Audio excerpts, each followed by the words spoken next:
Eso es lo que iba a hacer.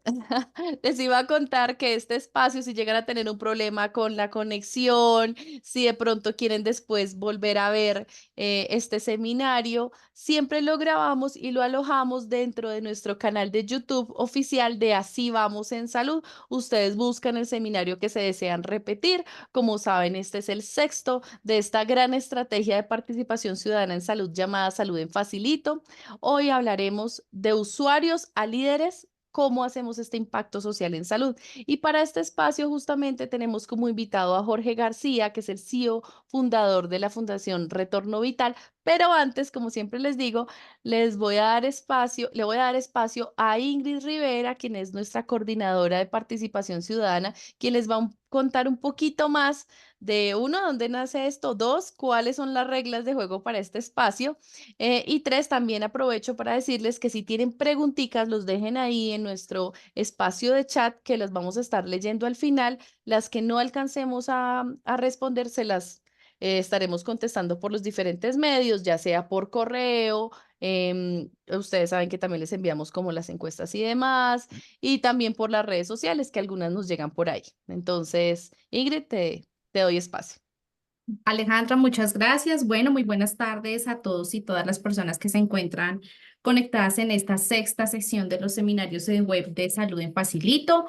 Para las personas que tal vez ingresan por primera vez, pues es importante comentarles y contarles el porqué de esta iniciativa, justamente pues desde el Centro de Pensamiento de Así Vamos en Salud, pues quien lidera este tipo de iniciativa, pues hemos justamente decidido contribuir a fortalecer esas capacidades técnicas de la sociedad civil organizada, justamente a estas asociaciones de usuarios y pacientes, a estas veedurías, a estos copacos, a estos líderes comunitarios en salud, con el fin de buscar y profundizar esos conocimientos que tienen estos líderes frente al funcionamiento del sistema en salud.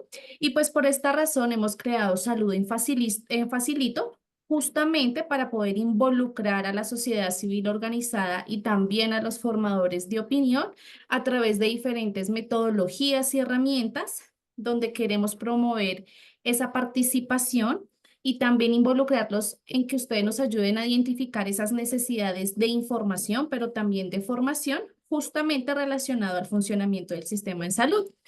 En esta ocasión le damos pues gracias a los aliados de Así Vamos en Salud, pero también a los aliados externos que se han sumado a esta iniciativa, como es en este caso Retorno Vital, que desde su conocimiento y experiencia hoy nos van a hablar sobre un tema muy interesante.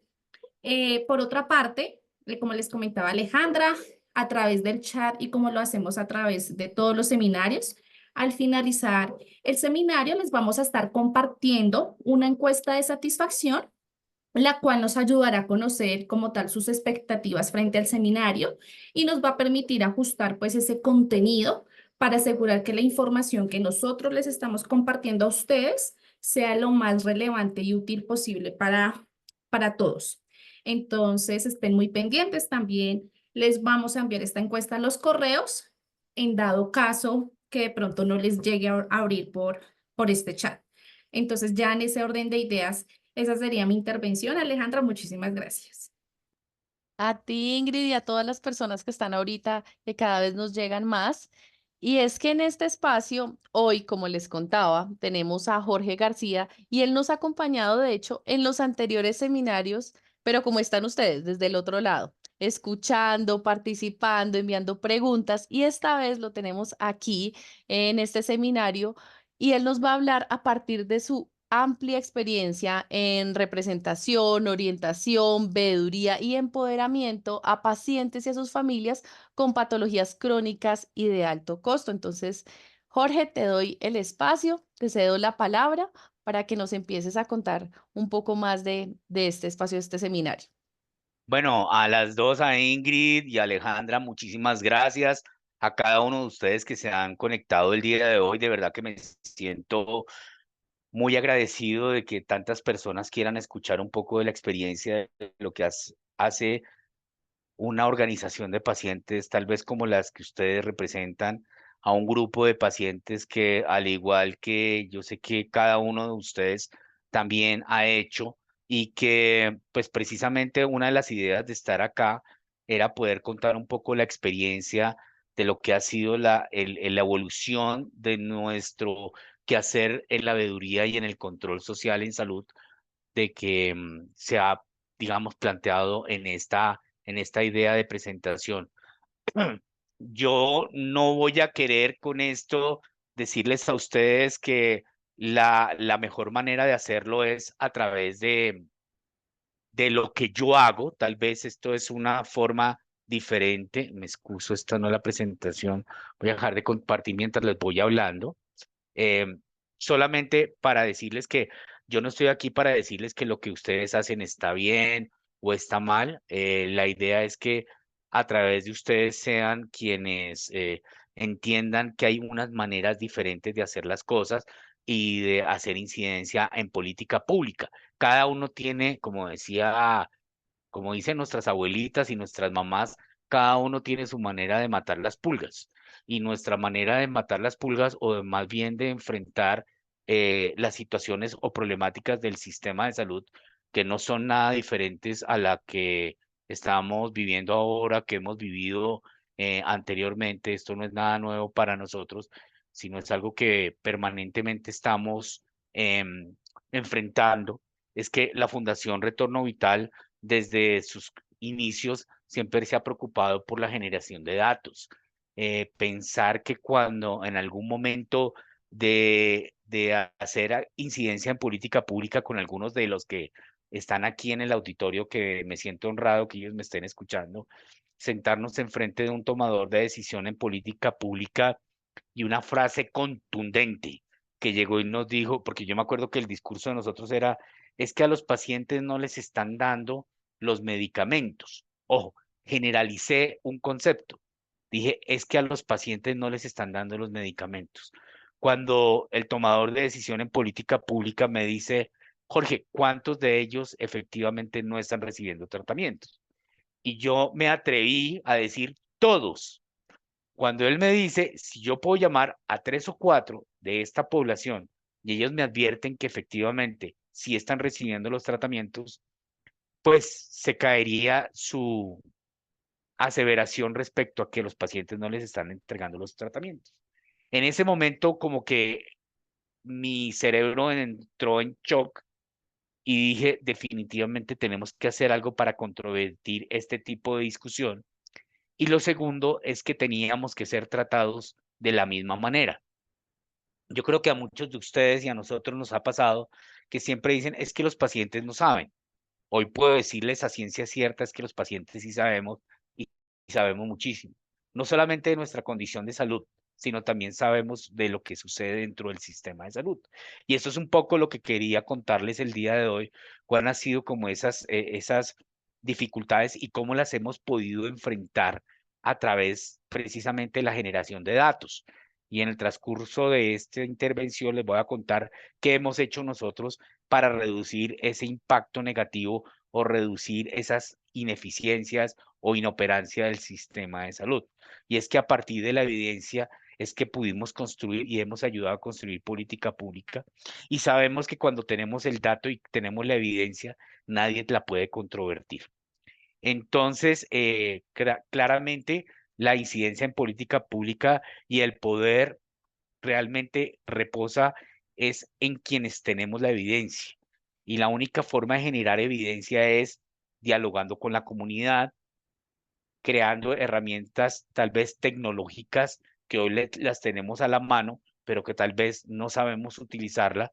Muchos de ellos son estos equipos, tal vez no lo ven por mi fondo, pero está el equipo celular, donde tenemos tanta información, pero lo importante de esto es saber qué hacer con esa información.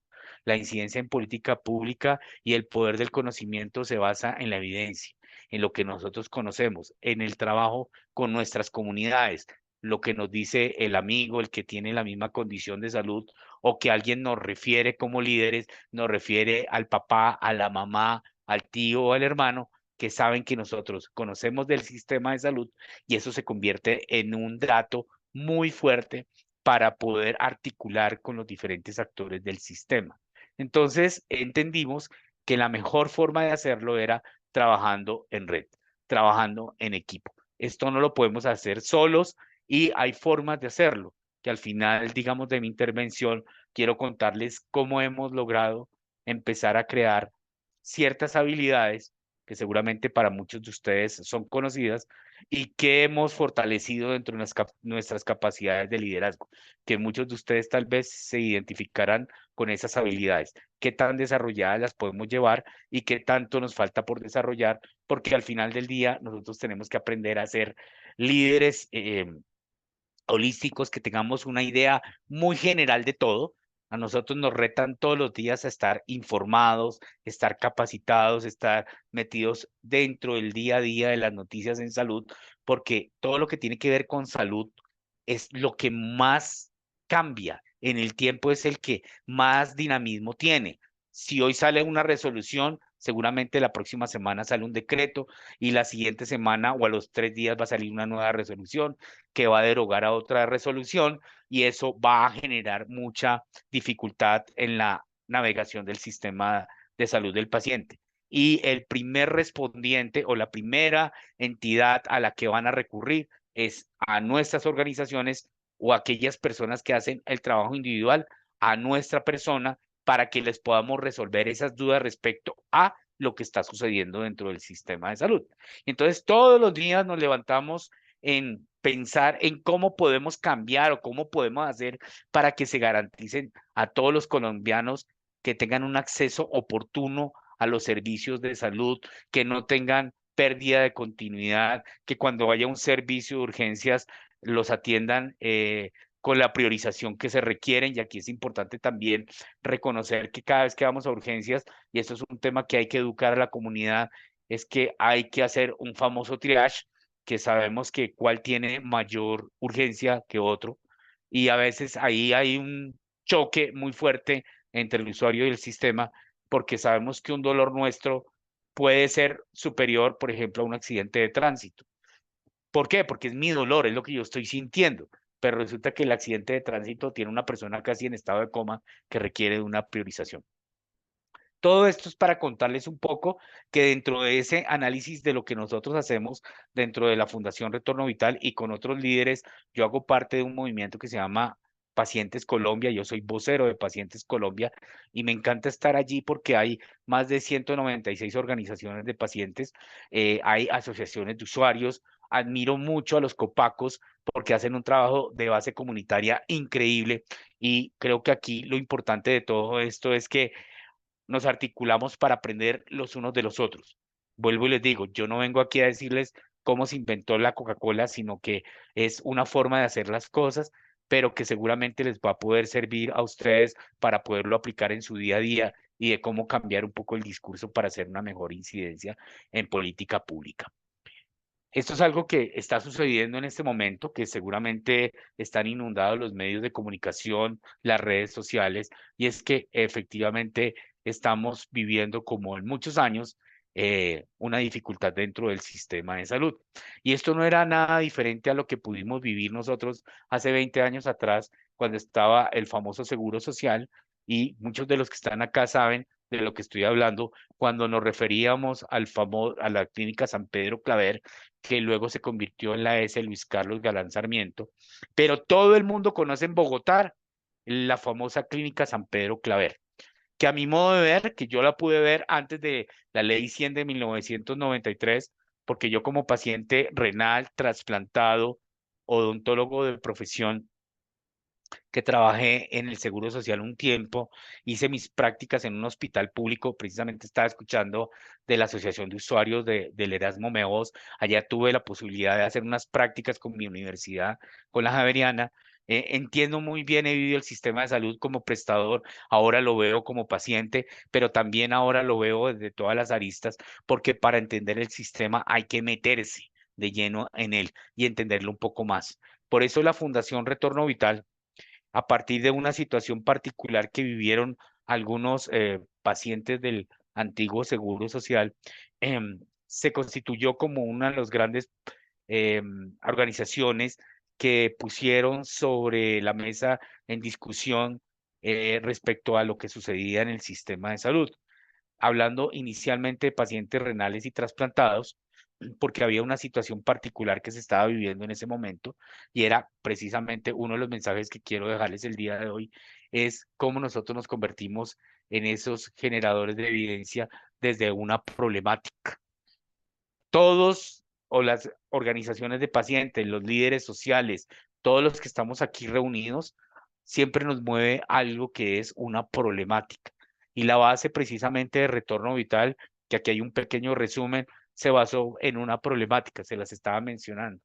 Un cambio de modelo de prestación, los médicos estaban renunciando al programa de trasplante, los pacientes teníamos que hacer una fila para conseguir la cita, haciendo de 3 a 4 horas para conseguir la cita, cuando ellos internamente lo podían hacer. El problema con los medicamentos hizo que se perdieran muchos trasplantes, muchos de ellos entraron en rechazo, de ellos no se pudo lograr recuperarlos. Se perdieron alrededor de 24 trasplantes que tanto le han costado al país precisamente por la falta de medicamentos. Por eso les digo que esto no es nada nuevo para nosotros. Lo único que sí queremos hacer es que esto no vuelva a suceder, porque quien no conoce la historia está condenado a repetirla. Esto no es una frase mía, esto es una frase de alguien que en algún momento vivió algo parecido en su historia. Y lo más importante es que a partir de ese momento la Fundación Retorno Vital se convirtió en un referente hablando de pacientes renales y trasplantados. Pero ¿cómo comenzó esto? Todo comenzó porque había una motivación, había un gran número de personas que tenían dificultades en la atención. Vuelvo y digo, si ustedes lo extrapolan a lo que estamos viviendo ahora o lo que hemos vivido durante los últimos años, pues no es nada diferente. Lo único es que nosotros tomamos la decisión, y aquí también nos han criticado muchísimo, que es que la sociedad civil organizada, es cierto, la sociedad civil organizada es quien agrupa y tenemos la posibilidad de la libre asociación, porque así está estipulado en nuestra Carta Magna, está constituido en la Constitución Política de Colombia, donde están las veedurías, donde están los copacos, donde están las asociaciones de usuarios que nos permiten una participación activa y efectiva. Pero ¿cómo se logra esa participación activa y efectiva? Precisamente creando estrategias como la generación de evidencia y de datos, que es lo que nos ayuda a nosotros a apalancarnos para podernos sentar delante de cualquier tomador de decisión en política pública.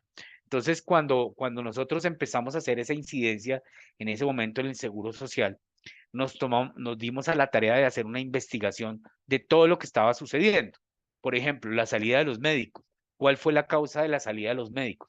Efectivamente es que no les estaban pagando. Y cuando nosotros nos dimos cuenta de que no les estaban pagando, hicimos una reunión con el gerente en su momento de esta entidad que en este momento se estaba liquidando, y le advertimos de esas situaciones y esas problemáticas que se estaban dando. ¿Con qué? Con evidencia. Entonces le decíamos que los pacientes tenían que hacer 3 horas de fila para que les dieran una cita, cuando ellos internamente podían compartir la base de datos de la unidad de trasplante para que les dieran la cita sin tener que hacer la fila, sino que nosotros solamente íbamos a confirmarla y nos advertían la fecha y la hora de la cita.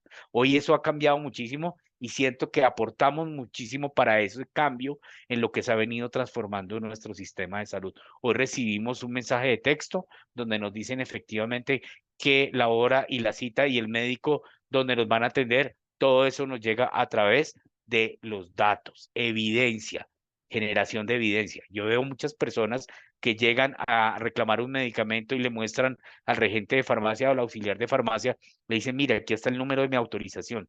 Estos son datos. Esto es evidencia que al final del día se convierte en el elemento clave para decir, me están incumpliendo o me están cumpliendo o me están incumpliendo. Hablamos con los médicos, hablamos con estos tomadores de decisión, teníamos muy claro cuál era la problemática, pero también les aportamos a la solución. Nos pusimos a la tarea de hablar con ellos y decirles, mire, la solución es esta. Y eso es muy importante que lo tengamos en cuenta cuando hacemos esta interacción con estos tomadores de decisión. Porque cuando uno sale de estas reuniones con algún tomador de decisión, ellos siempre nos advierten, es que aquí vienen solamente las organizaciones de pacientes a quejarse, pero ninguna de ellas propone. Y eso es otra cosa que a mí me rayó el cerebro y mi única neurona que me quedaba me sirvió para pensar que la forma de hacerlo era precisamente haciendo un análisis de la problemática, buscar las debilidades, las oportunidades, las amenazas, pero sobre todo que tuviéramos claro cuáles eran nuestras fortalezas. Y nos dimos cuenta que en esas fortalezas sabíamos que trabajábamos con nuestra base comunitaria, que eran los pacientes. Entonces, desde ahí empezaron a llegar mucha información. Esa información nos llegaba a través del teléfono celular o nos llamaban telefónicamente y nosotros teníamos que hacer algo con esos datos. Y empezamos a generar con un Excel básico, que hoy no se puede hacer por temas de datos, de confidencialidad de datos y demás, creamos una matriz en un Excel básico que íbamos tecleando, íbamos alimentando, que íbamos digitando precisamente a partir de lo que encontrábamos y que nos reportaban los usuarios. Y no solamente los usuarios, los médicos también empezaron a reportar algunas arbitrariedades que se cometían con ellos, como por ejemplo que no les permitían formular ciertas tecnologías o que no les o que les cancelaban los contratos y entonces les tocaba suspender atención. Por eso les digo, esto no es nada nuevo, esto es un déjà vu. La idea es que miremos cómo podemos enfrentar las situaciones y cómo esas dificultades, yo sé que esto puede sonar muy frase de cajón o como lo querramos decir, de que es que de las problemáticas siempre existen oportunidades. Cada día que me levanto lo confirmo cada vez más. La posibilidad de que esto sea una oportunidad es que nosotros estemos en la capacidad de podernos reinventar. Y la única forma de reinventarnos es no quedándonos en el problema, sino miremos cómo podemos nosotros salir de ese problema y hacer parte de la solución. Y entonces ahí fue donde creamos estas herramientas que les voy a contar a continuación, que ha servido muchísimo para hacer esa incidencia en política pública. Entonces, estudiando todos los días, escuchando al usuario, escuchando al tomador de decisión, escuchando al cuidador, escuchando al prestador, escuchando al médico, escuchando todo el tiempo, escuchando la problemática del uno, del otro, entendíamos cuál era la problemática. Y luego esa problemática se convirtió en cómo entendíamos nosotros del sistema, cómo estaba plasmado en la norma, la Ley 100 de 1993 y todos los decretos y todas las resoluciones que han venido modificando el sistema, se convirtió en nuestra gran oportunidad. Empezamos a entender la normativa, empezamos a ver cómo a través de esta podíamos encontrar alianzas estratégicas con otros aliados, pero teníamos que tener una herramienta que nos permitiera generar la evidencia. Y por eso nosotros construimos la plataforma SWAP. SWAP significa somos un apoyo al paciente. Esto es una SAP, puede ser una SAP que construimos a partir de lo que ya conocíamos de la problemática del paciente y de todo lo que nos decían los otros actores. Entonces, en esta plataforma SWAP empezamos a concentrar muchas variables, como por ejemplo el nombre del paciente, la cédula del paciente, el diagnóstico, el teléfono, la dirección, si era del régimen contributivo, si era del régimen subsidiado, cuántas veces ha ido al médico, cuál es la fecha de su última formulación, y empezamos a hacer una construcción de datos todo el tiempo, permanentemente. Lo hacemos de lunes a sábado en jornada continua. Y esto es una herramienta que ha sido reconocida no solamente en Colombia, sino a nivel latinoamericano y a nivel mundial. Esto es la primera herramienta que se ha construido a partir del diario vivir del paciente, que es un concepto que tal vez ustedes han escuchado, que es la data de la vida real o la real world data, que es toda esa data que construimos nosotros. Y ahí les quiero enviar un mensaje de oportunidad. Creo que ustedes, al igual que nosotros, tienen una oportunidad de generación de evidencia. Y es que la evidencia tiene que estar todo el tiempo como el pan recién horneado, oliendo rico en el sentido de que la tenemos en tiempo real y que nos va a permitir, delante de cualquier tomador de decisión, cualquier organismo de control, cualquier persona que nos quiera debatir, les podemos decir, en este momento acabamos de hablar con el paciente y él nos está advirtiendo que no les están entregando el medicamento, que le retrasaron la cita, que le cancelaron la cita, que el problema es que no les han pagado a los proveedores, que el problema es que se acabó el contrato. Toda esa información se genera en nuestra cabeza y es lo que nos lleva a nosotros a hablar con esos tomadores de decisión. Pero no solamente con la idea, sino con datos de la vida real, con tiempos. Entonces, cuando yo hablo de barreras de acceso y cuando yo interactúo con estos tomadores de decisión en política pública, siempre me preparo muy bien. Estudio muy bien la casuística, estudio muy bien la norma, estructuro una estrategia sobre la cual vamos a desarrollar un diálogo para que esto se convierta en una oportunidad. Pero lo mejor de todo es que nosotros vamos a ser parte de la solución. No dejamos solamente que esto juegue del lado del prestador o del asegurador o del tomador de decisión en política pública, sino que nosotros vamos a jugar en el campo de ellos. ¿De qué manera? Haciendo lo que ustedes hacen todos los días, veeduría y control social. Muchos me dirán, ay, pero es que usted tiene como 10 personas trabajando con usted. No, solamente somos 4 personas. ¿Cómo hacen para impactar? Hoy les cuento que en nuestra plataforma SWAP tenemos ya casi 11.000 pacientes a los que hemos apoyado efectivamente. Y dirán, pero ¿cómo? ¿Tienen que tener un ejército? No, simplemente que hemos utilizado la estrategia digital, hemos utilizado las herramientas digitales, hemos utilizado también la población, la base comunitaria, que es el que nos reporta en tiempo real lo que está sucediendo. Y si a mí me están diciendo en el lugar de la noticia lo que está sucediendo, no hay nadie que lo pueda controvertir.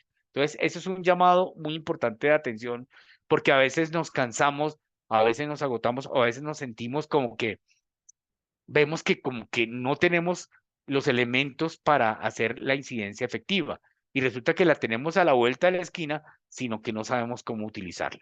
Entonces, con esto generamos evidencia, generamos datos, creamos una red comunitaria de otras organizaciones de pacientes, a las cuales también llegan a nosotros a través de la plataforma SWAP. Entonces, ya nos apalancamos con aseguradores, ya nos apalancamos con los organismos de control, con esa evidencia que reportaban los pacientes en el voz a voz, también a través de que los médicos les decían, comuníquense con esta organización, y lo tercero era que también nos hacían parte de estos tomadores de decisión de política pública, también tenían problemas. Entonces nosotros les ayudamos a resolver esos problemas sin acciones legales. Nosotros no hacemos acciones legales. Esto no quiere decir que las acciones legales sean malas. No, esto vuelvo y digo, esto es la forma en que nosotros matamos nuestras pulgas y es la forma que a nosotros nos ha funcionado bien. Entonces, importante que lo tengan claro y es que nos tenemos que basar en el buen relacionamiento con los diferentes actores del sistema. Sobre todo, haciendo sabiduría y ese control social nos genera una interacción con estas personas que son los que ayudan a que esa situación se resuelva en el menor tiempo posible. Recuerden que en la mano de nosotros o en nuestro hablar o en nuestro actuar está la vida o la salud de muchas personas. Y nunca pensemos en individualismos. Yo tengo que quitarme la camiseta de paciente renal trasplantado, insulino dependiente, muchas veces pensando no solamente en mí, sino en los demás. Tengo que quitarme esa idea de que si yo no me ayudo yo, pues se hunde el barco. No, aquí cada uno tiene un concepto claro de cómo va a ser su empoderamiento y de cómo va a lograr resolver esa situación. Toda esa información se ha venido capitalizando, es una herramienta que ha sido avalada y evaluada. La Superintendencia Nacional de Salud reconoce nuestra organización como una veedora del sistema de salud. Tuvimos la oportunidad de presentarla a algunos líderes del control social hace unos años, ya es la segunda vez. Hace 2 años la presentamos como una alternativa de fuente de información para hacer incidencia en política pública. Y yo lo que yo siempre les he dicho a ustedes es la orientación y el apoyo personalizado a través de nuestro call center de pacientes para pacientes. Y con eso construimos la data de la vida real. Entonces, con esto, como tal vez lo comentaba Alejandra Ingrid antes de comenzar mi intervención, es que nos hemos posicionado en entender cómo es el proceso del paciente dentro del sistema de salud. la famosa ruta. Algunos le dicen el journey, otros le dicen el calvario. Bueno, hay diferentes formas de decirlo de acuerdo a cómo a cada uno le va. Y nos dimos cuenta que podíamos hacer incidencia en cada uno de estos hitos, principalmente en las citas con los médicos tratantes.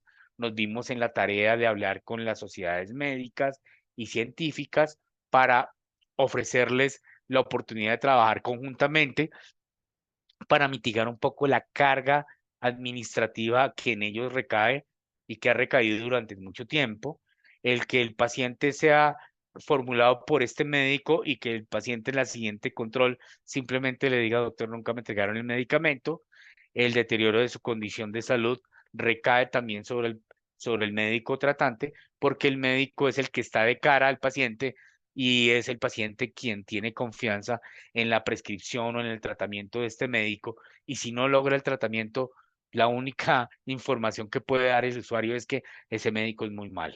Y yo creo que les ha pasado muchísimo. Ahora bien, cuando nosotros vamos al asegurador, hablamos con los tomadores de decisión en el aseguramiento, hablamos con las personas que autorizan, aquellos que generan, por ejemplo, ese proceso de la gestión del riesgo, cuando ellos nos cuentan que es que el paciente no hace la vuelta de ir a radicar los documentos o que los documentos están vencidos porque el paciente nunca fue, o cuando lo llaman y le dicen que la cita está disponible y el paciente dice no la tengo que rechazar porque ese día tengo que hacer otra vuelta o porque no me dan permiso en mi trabajo. Hoy tener las citas a 90, a 180 días es muy triste, pero eso es lo que nos estamos enfrentando con muchas especialidades y subespecialidades. Nosotros sí que lo tenemos cuantificado. Tenemos pacientes con muchas EPS que llevan 250 y hasta 300 días sin recibir un tratamiento, uno solo, y aquellos que tendrían que recibir 12 meses de tratamiento, en teoría, solamente reciben 2 o 3 terapias al año. ¿Ustedes se imaginan lo que puede hacer ese tratamiento que se aplica solamente 3 veces al año? Absolutamente nada. Entonces, lo importante de todo esto es que hemos encontrado la forma de interactuar con ellos, de advertirles las situaciones de riesgo.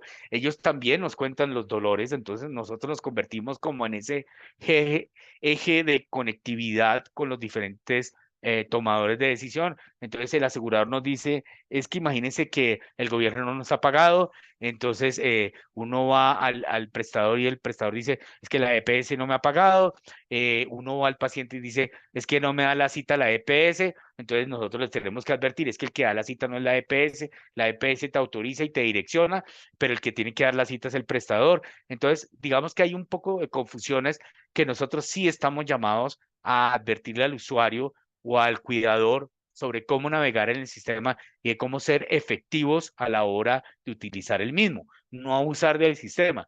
También nosotros somos parte de ese proceso de informar o de denunciar, voy a decirlo así abierta y directamente, los abusos del sistema por parte de los pacientes, de los profesionales de la salud, de los prestadores, de los aseguradores, porque dentro de toda esa cadena nosotros nos damos cuenta de muchas situaciones que no están funcionando bien y que tal vez se están convirtiendo en arbitrariedades y en muchos casos corrupción.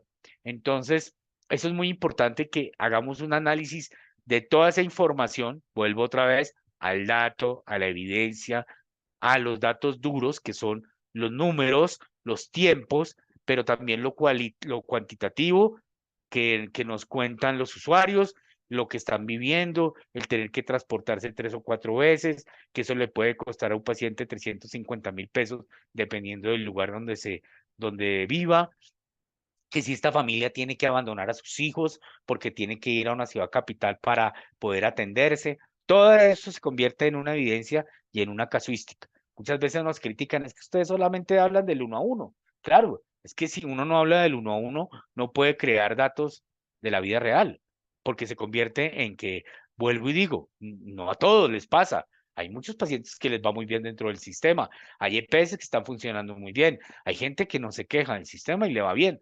Hay otros a los que sí no nos va tan bien. Entonces, para quitarnos un poco esos calificativos y para no ser tan sesgados a la hora de dar una información, es necesario generar la evidencia.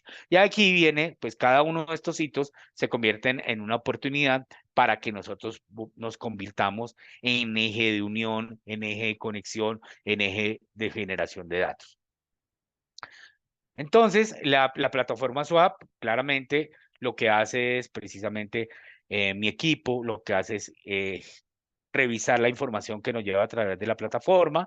Luego de eso, ellos hacen un análisis de la información. Nosotros nos reunimos todas las semanas, más o menos 2 o 3 horas para analizar cada uno de esos datos, esa información.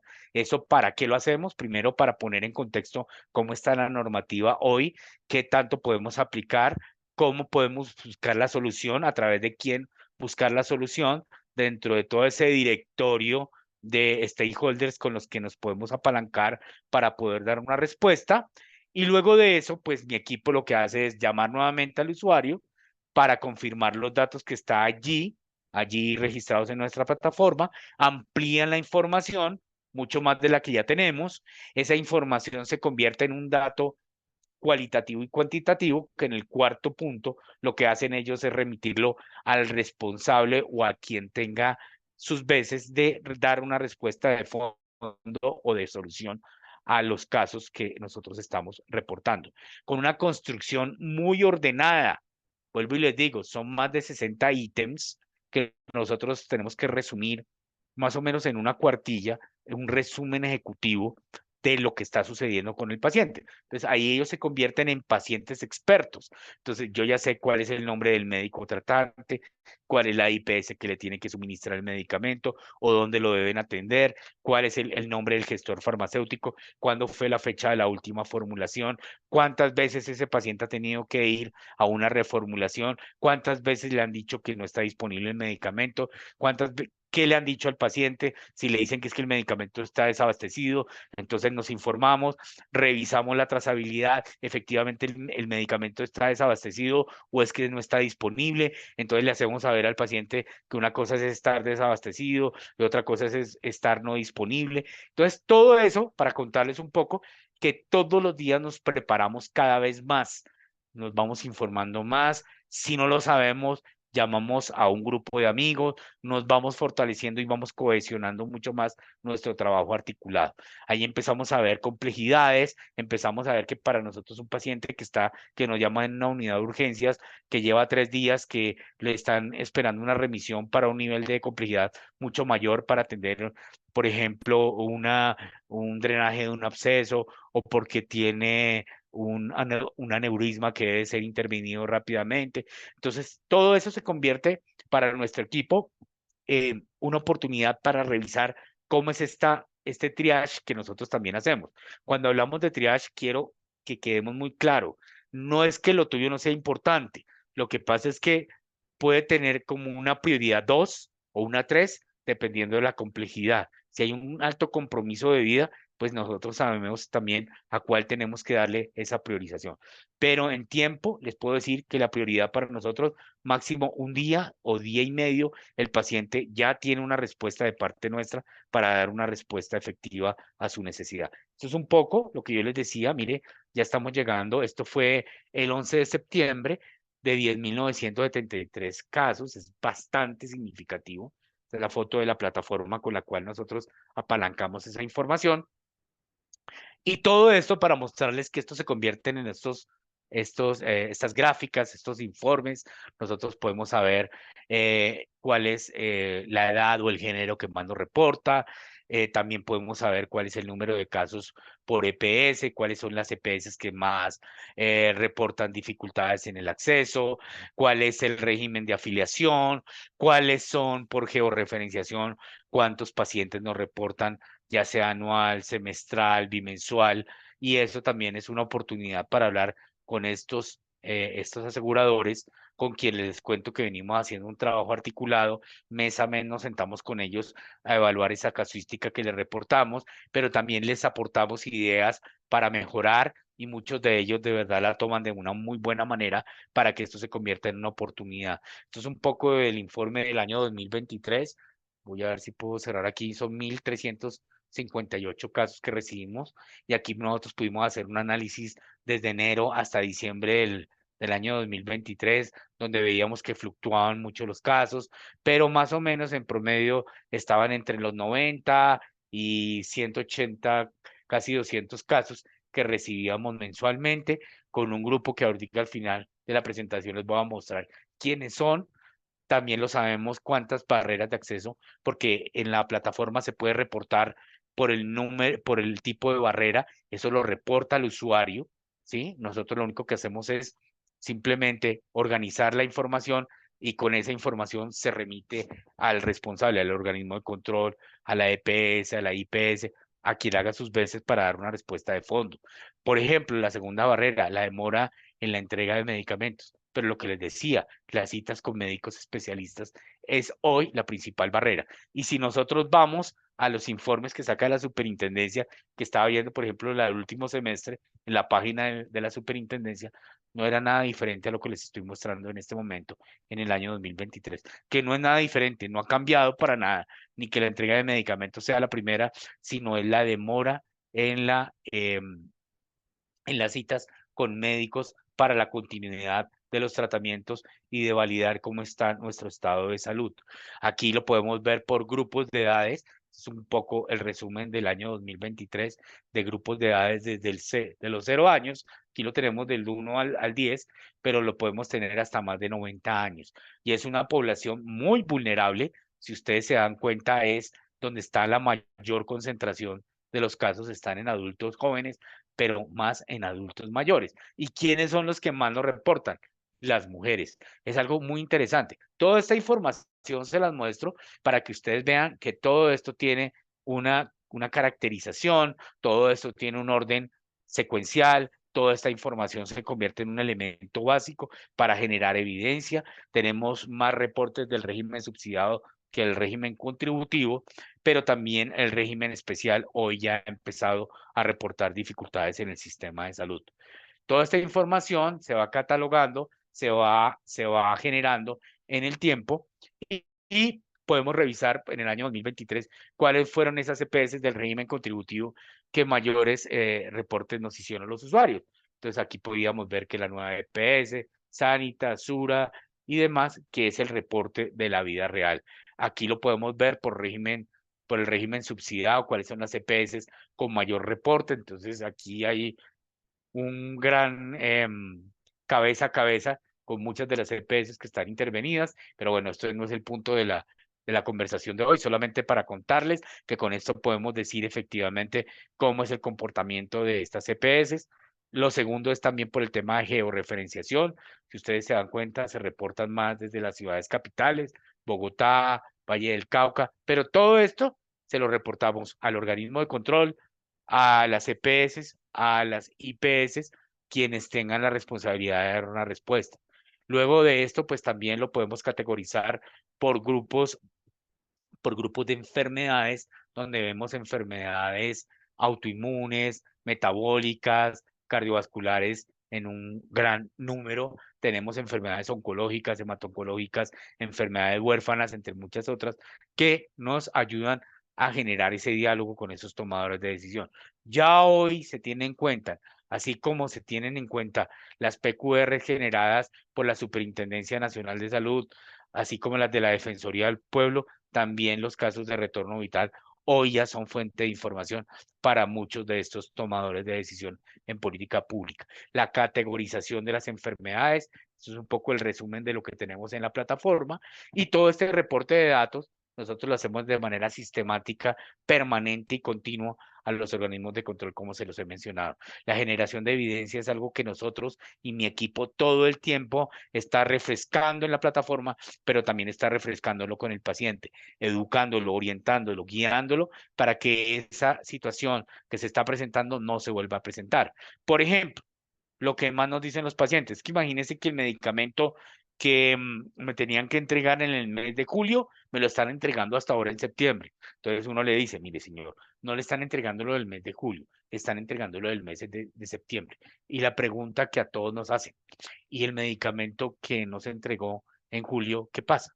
ese medicamento nunca te lo van a entregar. Pero es que yo lo tuve que comprar. Entonces ahí uno lo orienta, le dice, si tú lo tuviste que comprar, tú tenías que haber ido a tu EPS, haber pedido un formulario de reembolso porque no se te dio la oportunidad, mostrar las pruebas, para que te puedan reconocer el 80% de esa inversión que tuviste que hacer porque no te entregaron el medicamento.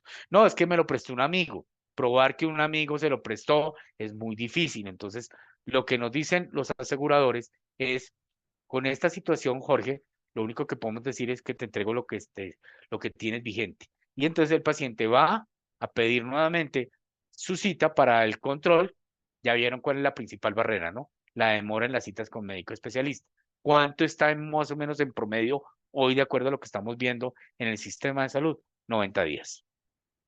Todo esto para contarles un poco que la clave de todo esto no la tengo yo. Esto solamente les cuento cuál ha sido nuestro punto top y con qué le hemos podido poner como el tate quieto a muchas de las situaciones que nos afectan a todos, y es tener el foco en lo que queremos, en lo que queremos hacer. No podemos hacer de todo.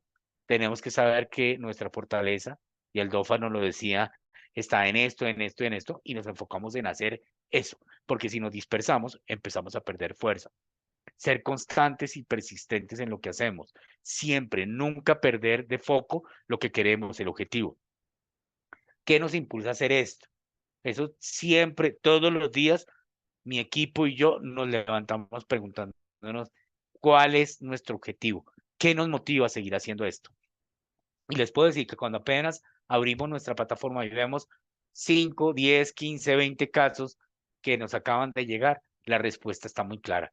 Ese es nuestro objetivo. Tener un equipo humanizado, un equipo que reconozca y que sienta lo que siente el usuario, que sienta también lo que siente el prestador, lo que siente el asegurador, todos ellos, para poder entender en dónde está el problema y cómo podemos ser parte de la solución.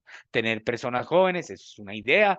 Hoy estamos apostándole mucho a eso, sobre todo con la generación de datos, para que traigan más gente joven para trabajar en esto. El sentido de pertenencia es clave, motivar siempre a nuestro equipo, nunca entremos en conflicto con ellos. Podemos tener diferencias, pero siempre bajo el respeto. Los primeros beneficiados de todo esto, seguramente se los digo, cada vez que nos acostamos a descansar y hablo con mi equipo al siguiente día, ellos me dicen, Jorge, ayer logramos resolver 30 reportes. Y les dije, ¿ustedes cómo pudieron dormir? Plácidamente, porque supimos que nuestra labor y nuestro objetivo se cumplió. La escucha activa y permanente, nunca desechar ni descalificar las ideas del equipo. Siempre escuchar al que está al lado, al mismo paciente. A nosotros nos han dado ideas pacientes y cuidadores donde nos dicen, miren, a nosotros nos gustaría que siguieran adelante y demás. Sergio Peña, qué pena, Sergio Peña, les cuento que es parte de nuestro equipo y al final les voy a mostrar la foto de mi equipo y les voy a contar un poco la historia de eso. La clave de todos es sentarnos con los actores, generar una estrategia antes de entrar a una reunión. No podemos entrar a una reunión improvisando, siempre tener muy claro qué es lo que vamos a decir, cuál es nuestro objetivo. Es muy importante sentarnos, si nos vamos a sentar con el Ministerio de Salud, si nos vamos a sentar a trabajar con un asegurador, si es con un prestador, qué es lo que vamos a buscar con eso. Nunca lleguemos con una idea de que vamos a matar al otro o vamos a aplacar al otro. Siempre hay que buscar la manera del diálogo y de una conversación activa y proactiva. Mesas de trabajo con diferentes organizaciones sociales. Eso es clave. No podemos llegar solamente con nuestra idea ni con nuestra verdad. La verdad se construye entre todos, no puede ser absoluta y única. La búsqueda de diferentes actores para encontrar más información. Escuchemos, siempre, siempre, siempre buscar quién presente a nuestra organización. Los mismos pacientes son encargados de divulgarlo. Muchas de las personas que hemos apoyado le dan los datos a otra persona y nos convertimos en esa generación de evidencia. ¿Qué es lo que me parece importante? Y creo que la duda de muchos de ustedes es, ¿por qué tenemos tantos datos? Y yo a alguien que genera datos le decía, ¿sabe qué es lo que pasa? ¿Sabe cuál es la diferencia? Y es que llegar a 11.000 datos es algo que estamos haciendo bien, número uno. Número dos, nadie sube un dato a una plataforma si no sabe que ahí va a encontrar una respuesta.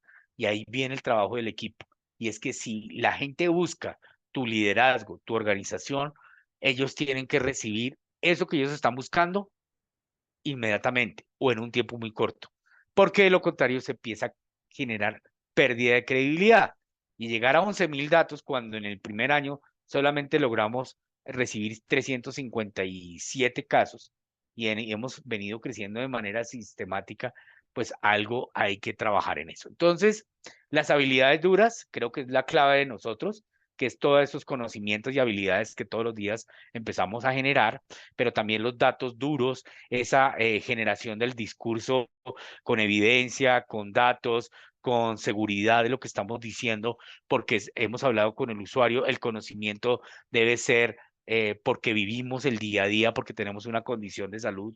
Eso nos hace tener unas posturas bastante radicales, ser muy imponentes a la hora de exigir, pero también decir que tenemos la posibilidad en cualquier momento de negociar, las habilidades que tenemos para estudiar todos los días, para leer y comprender la información de los médicos, de las historias clínicas. A nosotros nos llegan muchos reportes de historias clínicas porque el paciente nos lo reporta a través de la plataforma. Ellos nos dan el consentimiento informado y ustedes pueden entrar a la página de la fundación www.fundación Retorno Vital. Esa información está totalmente avalada por el paciente. Entonces, todo eso para contarles que en términos generales el contexto está dado. Nosotros tenemos las capacidades, estoy 100% seguro de que eso lo estamos haciendo, es cómo llevamos esto a que sea una práctica. Entonces, las habilidades duras nos dan esas posibilidades. Eso es lo que nos hace de una contextura robusta y que nos podamos parar en frente de cualquier tomador de decisión en política pública cuando tenemos que ir a las audiencias públicas en el Congreso, tenemos la evidencia y lo tenemos en la mano. Decimos que la pelota negra porque la tenemos en la mano y la estamos tocando. Las habilidades blandas, a veces nos cuesta muchísimo en esto. Las habilidades blandas es algo que hay que ir trabajando en el tiempo. Todos creemos que las habilidades blandas es llegar y generar conflicto y maltratar al otro y mi posición y mi postura es la que vale y la tuya no, nunca se logran resultados.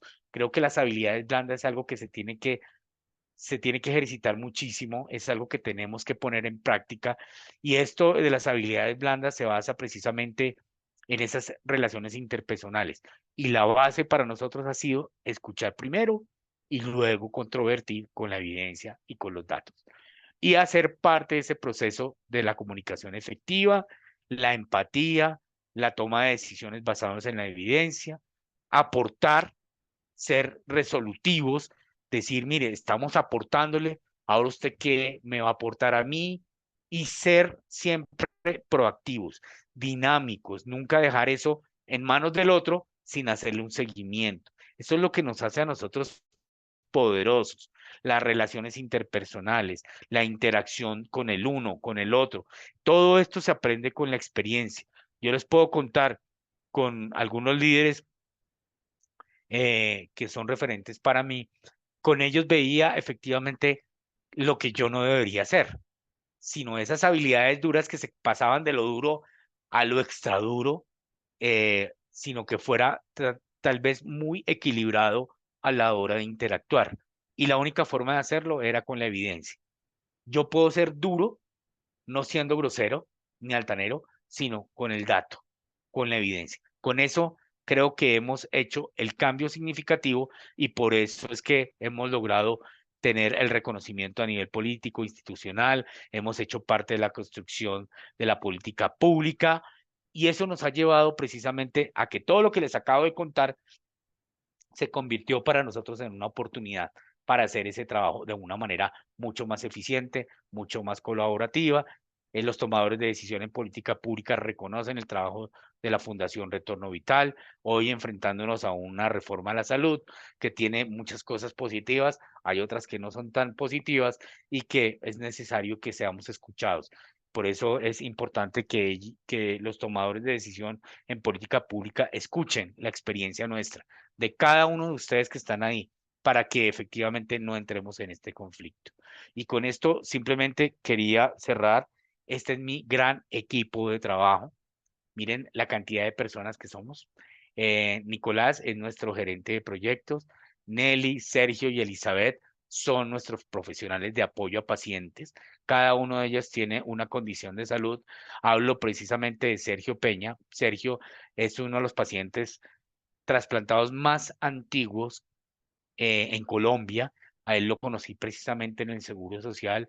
Es uno de nuestros grandes profesionales de apoyo. Es una persona supremamente empoderada. Estas dos mujeres que nos han enseñado, porque ellas han trabajado mucho en el sector salud, ellas le ponen corazón, vida, alma y la dedicación es impresionante. Cada uno de ellos tiene unas habilidades blandas y unas habilidades duras.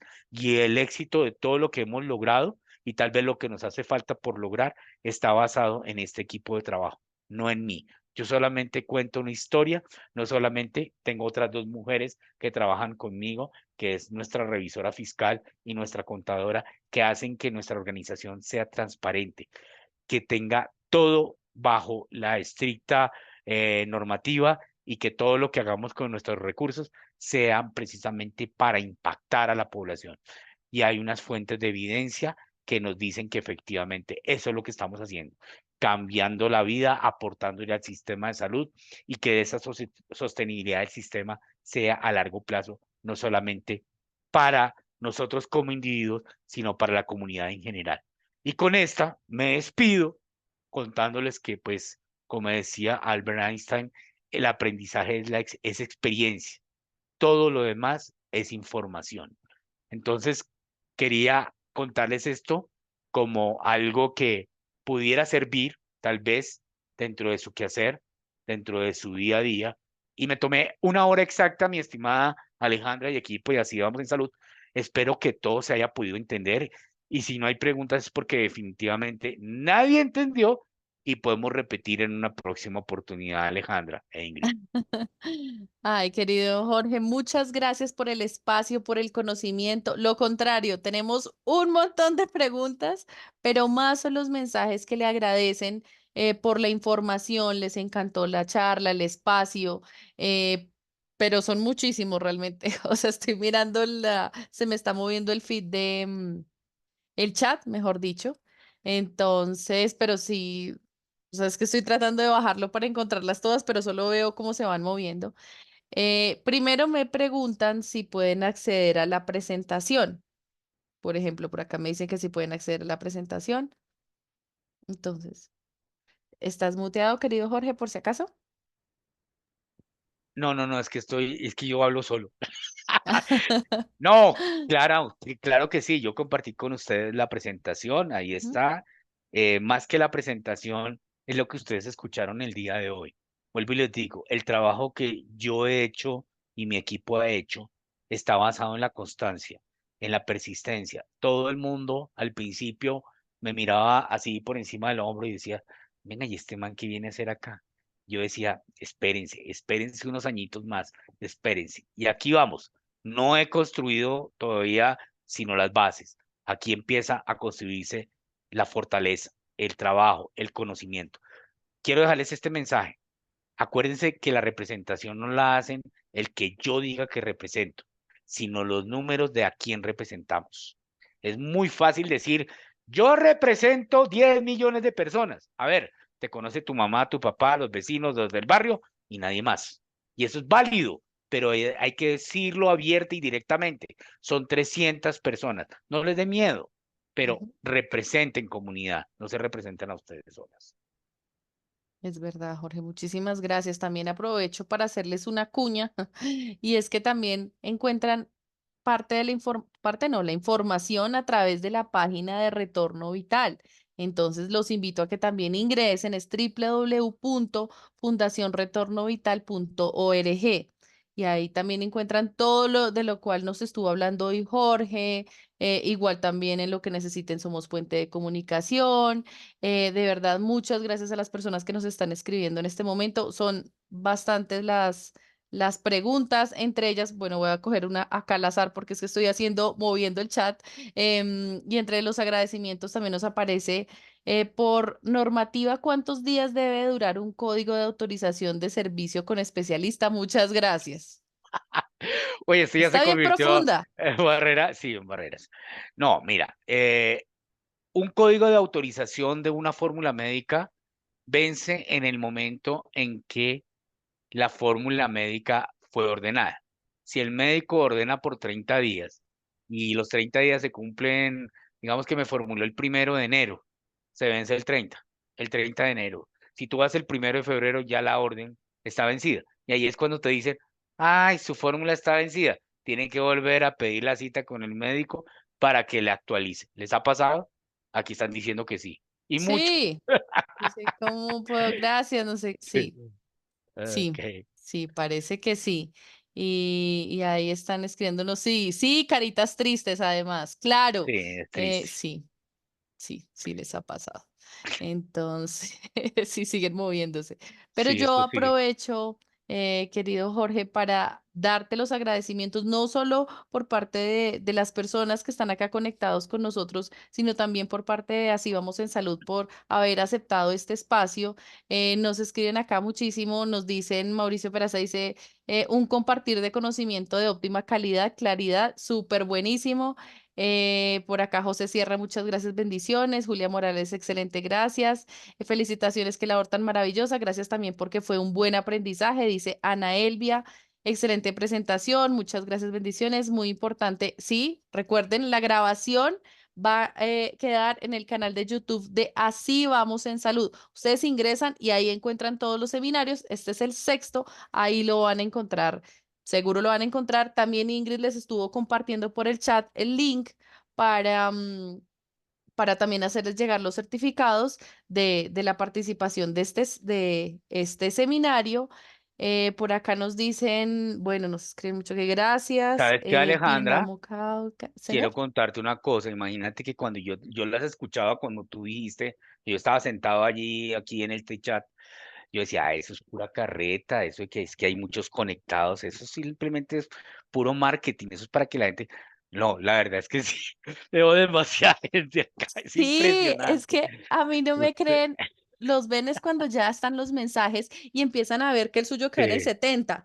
Entonces siempre es como, no, el sí, espacio porque se ve, es muy tranquilo, pero los que sí, estamos acá atrás de host, detrás de esta pantalla, en este caso Jorge, Ingrid y yo, vemos todos sus mensajitos, sí. sus comentarios, los corazoncitos, las caritas preocupadas, todo lo que nos mandan a través del chat de Zoom. Sino que, por supuesto, este espacio... lo hacemos con una inscripción, como ustedes saben, esto es para sociedad civil organizada. Entonces, es un segmento específico de la población que se quiere informar, que quiere aprender de estos temas y saben que es parte de estas herramientas que necesitan para entender mejor el sistema. Y Ujú. justamente este Zoom, por eso es como un grupo selecto, Sí. un espacio petit para poder seguir aprendiendo, nos escribimos igual. Yo aprovecho para decirles, si por redes sociales nos quieren escribir, si ustedes quieren preguntar más cosas, sin duda, ahí estamos. Nosotros publicamos también cuando se van a hacer los seminarios. Días antes. Los que nos conozcan nuestro chat, tenemos una comunidad de WhatsApp hermosa a la que le enviamos una información súper práctica, porque imagínense, los martes les enviamos algo estilo diccionario. Entonces les estamos enviando como las palabras y como terminología con palabras súper claras para que ustedes las entiendan, las puedan compartir y demás. Tenemos ahí de los temas justamente que ya hemos tratado dentro de los seminarios, está esta parte los martes. Y los jueves, ahí aprovecho para hacer la cuña de mañana, también les tenemos unas piezas gráficas, pero es pura información, o sea, ahí no les hablamos carreta, ahí no les enviamos imágenes de piolín, no, pura información clave del sector salud, con definiciones, con el 1, 2, 3, con tips, con de todo, de justamente para que entiendan mejor respecto a participación ciudadana, pero de cómo funciona el sistema de salud. Entonces, si tienen dudas, también igual ahí nos ven por el grupo, nos pueden escribir por interno, oye, qué bueno sería que abordaran el tema tal, tal definición. Igual, nosotros vamos a estar sacando definiciones constantemente, les digo todos los martes, entonces, bienvenidos todos. Y en este momento, y para que Jorge vea que no es carretilla, tengo 48 mensajes en el, en el chat que nos dicen cómo acceder al grupo de WhatsApp. Ingrid acaba de enviárselos. Ahí dice las personas que se quieran unir, toquen ahí, compártanlo en sus grupos de asociaciones de usuarios y pacientes, en sus fundaciones y demás, porque de verdad es un espacio muy enriquecedor. Está cerrado para los administradores, o sea, no se preocupen que no les van a escribir los demás, ni les van a vender nada. Esto es algo cerrado, serio, riguroso y sigue siendo, lo que les digo, un espacio de aprendizaje y conocimiento. Entonces, muchas gracias. Saludos a Alcides hasta Santa Marta. Dicen que listos, unidos en el grupo. Jorge, a ti mil gracias. Te voy a hacer llegar todas No. las preguntas porque son muchas, entonces no nos daría el espacio. No, listo. No, Alejandra, a todos muchísimas gracias. No me imagino cómo estará en este momento Santa Marta, ni todas esas zonas cálidas. Y aquí estoy sintiendo una sensación térmica como de 26 grados en Bogotá. De verdad, una solidaridad enorme para ustedes que están de verdad muy calurosos. Y a Mm. ustedes de Así Vamos en Salud, de verdad, están cambiando mentalidades, están generando equipo, comunidad. No pierdan este impulso, por favor, porque seré el primero en denunciar este atropello contra la comunidad. Muchas gracias, Jorge, y gracias a ti también, Ingrid, y a todas las personas que todavía están conectaditos. Gracias, que tengan una excelente noche, un abrazo. Les estamos comunicando cuándo es el próximo seminario y el tema, que también es prontico, o sea, espérenlo en 2 semanitas más o menos. Gracias por haberse conectado, por estos mensajes tan hermosos que nos están escribiendo, y seguimos en contacto. Entonces, que tengan una excelente noche. Gracias. Cuídense mucho. Hasta luego.